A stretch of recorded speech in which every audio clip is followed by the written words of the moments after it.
Donald Trump শপথ নেওয়ার পরপরই সে দেশে অবৈধভাবে বসবাসকারী প্রায় 18,000 অভিবাসীকে ফেরত নিয়ে আসার প্রক্রিয়া শুরু করল ভারত। এই সংখ্যাটি আরও বৃদ্ধি পেতে পারে বলে অনুমান করা হচ্ছে। অবৈধ অভিবাসীদের খুঁজতে সাহায্য করছে ভারত। জানা গেছে 18,000 ভারতীয়র যে হিসাবের কথা বলা হয়েছে, যুক্তরাষ্ট্রের প্রশাসনই তাদের চিহ্নিত করেছে। এই সংখ্যার সঙ্গে যুক্তরাষ্ট্রের ইমিগ্রেশন অ্যান্ড কাস্টমস এনফোর্সমেন্ট এর তথ্য মিলে যাচ্ছে। যুক্তরাষ্ট্রের আইসিই গত বছর নভেম্বরে প্রকাশিত এক তথ্যে জানিয়েছিল 17,940 জন ভারতীয়কে প্রত্যর্পণের জন্য চিহ্নিত করা হয়েছে।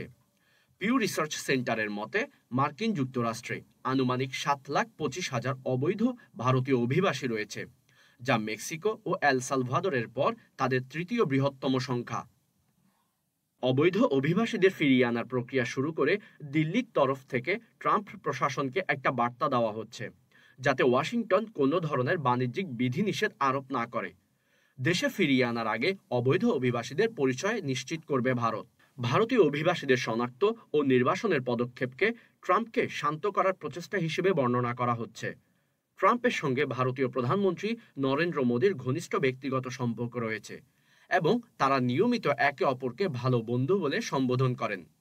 তবে মার্কিন প্রেসিডেন্ট তার আমেরিকা ফার্স্ট নীতির অংশ হিসেবে ভারতের উপর উচ্চ বাণিজ্য শুল্ক আরোপের হুমকিও দিয়েছেন, যা ভারতের জন্য ক্ষতিকর হবে এবং মোদী সরকার যে কোনো বাণিজ্য সংঘাত এড়াতে মরিয়া বলে মনে করা হচ্ছে।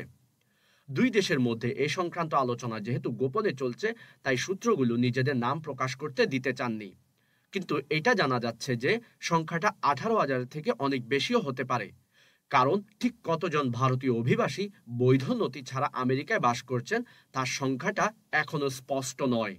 বৈধ নথি ছাড়া যে ভারতীয়রা যুক্তরাষ্ট্রে বসবাস করছেন তাদের অধিকাংশই পাঞ্জাব আর গুজরাটের মতো পশ্চিমাঞ্চলীয় রাজ্যগুলো থেকে গিয়েছিলেন।